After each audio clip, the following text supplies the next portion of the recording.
Though we have seen Classroom of the Elite completely, we never saw Kiyotaka's father.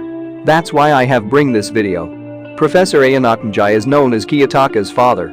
It was mentioned that Prof. Ayanokoji was very proud of his son for being the only child to survive in the White Room, which proved that he was greatly skilled. Prof. Ayanokoji is the uncount caller who called requesting the immediate expel of Kiyotaka after a meeting with the school's headmaster. Kiyotaka discovered that neither his father nor Sei Chabashira has any real leverage to use in order to expel him from the school.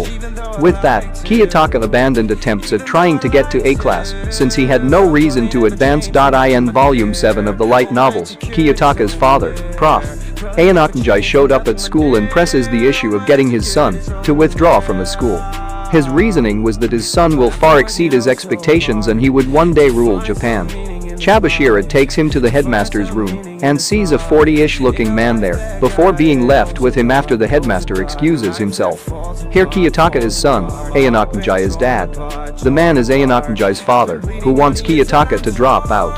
Kiyotaka doesn't want to drop out, reasoning that Ayanokoji doesn't have the same control over him as in the White Room.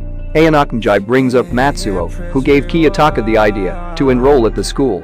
He reveals that Matsuo was punished, fired. Kiyotaka recalls that he was a likable man, often bragging about his son, who was around the same age as him. Matsuo's punishment was eternal unemployment, plus his son couldn't get into any high school. Ayanokoji reveals that Matsuo committed suicide to save his son, who's now working bad jobs. He blames it all on Kiyotaka and claims that Matsuo would be ashamed of him.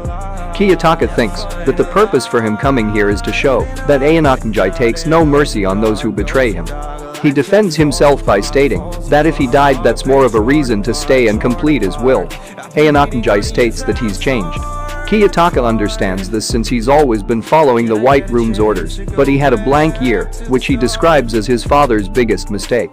Kiyotaka acknowledges the White Room's good teaching methods, but notes that they're unethical. He states his knowledge is far greater than the amount learned in an average lifetime. He was taught so many different things that caused him to want to learn about the world that he threw away. The blank year was caused by temporarily closing down the institution before finishing. Kiyotaka suspects something big is going on behind his back. Ayanokoji states he could make Kiyotaka forcibly quit, but he calls bullshit and points to the fact that the bodyguards, who even go to the toilet with him, aren't there. Ayanokoji reveals his plans for Kiyotaka to rule Japan. Kiyotaka then states his wish is to raise trash to be equal to geniuses.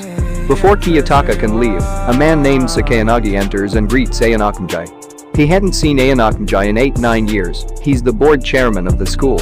Kiyotaka notes that this man is the reason Matsuo chose the school for him. Chairman Sakayanagi's father founded the school.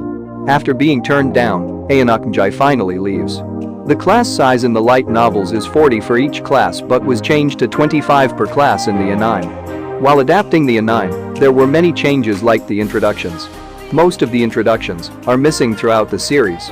In the light novels prior to Volume 3, Kiyotaka's personality is like a regular high school student who is aware of his surroundings and wants to get along with his classmates, who gradually reveals his dark side at the end of Volume 3, while in the anime, he is emotionless right from the beginning, making his actions look contradictory to what they were intended to. This is just a general information I wanted to share. Thanks for watching this video.